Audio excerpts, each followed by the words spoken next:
রেলগাড়ির কামরায় হঠাৎ দেখা, ভাবিনি সম্ভব হবে কোনোদিন।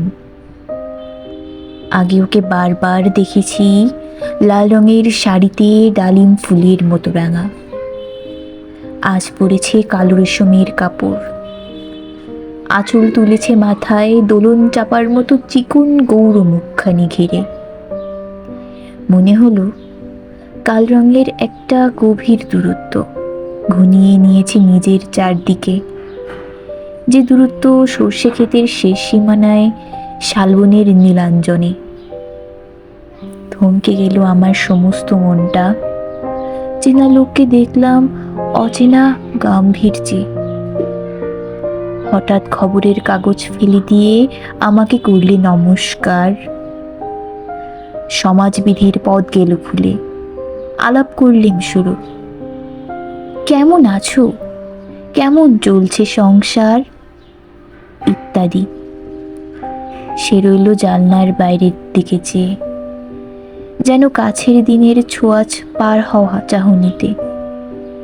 দিলে অত্যন্ত ছোট দুটো একটা জবাব, কোনটা বা দিলেই না। বুঝিয়ে দিলে হাতের অস্থিরতায় কেন এসব কথা, এর চেয়ে অনেক ভালো চুপ করে থাকা। আমি ছিলাম অন্য বেঞ্চিতে ওর সাথীদের সঙ্গে। একসময় আঙুল নেড়ে জানলার কাছে আসতে মনে হলো কম সাহস নয়। বসলুম ওর এক বেঞ্চিতে। গাড়ির আওয়াজের আড়ালে বললে মৃদু স্বরে, কিছু মনে করো না, সময় কোথা সময় নষ্ট করবার।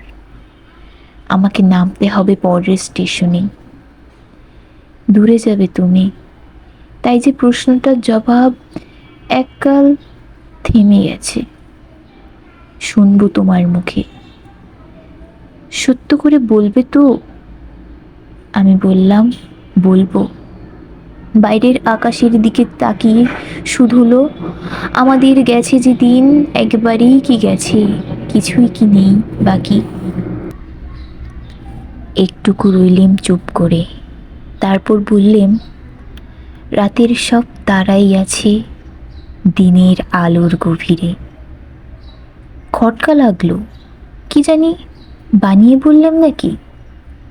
ও বললে, থাক এখন যাও ওদিকে। সবাই নেমে গেল পরের স্টেশনে, আমি চললেম একা। হঠাৎ দেখা লিখেছেন রবীন্দ্রনাথ ঠাকুর।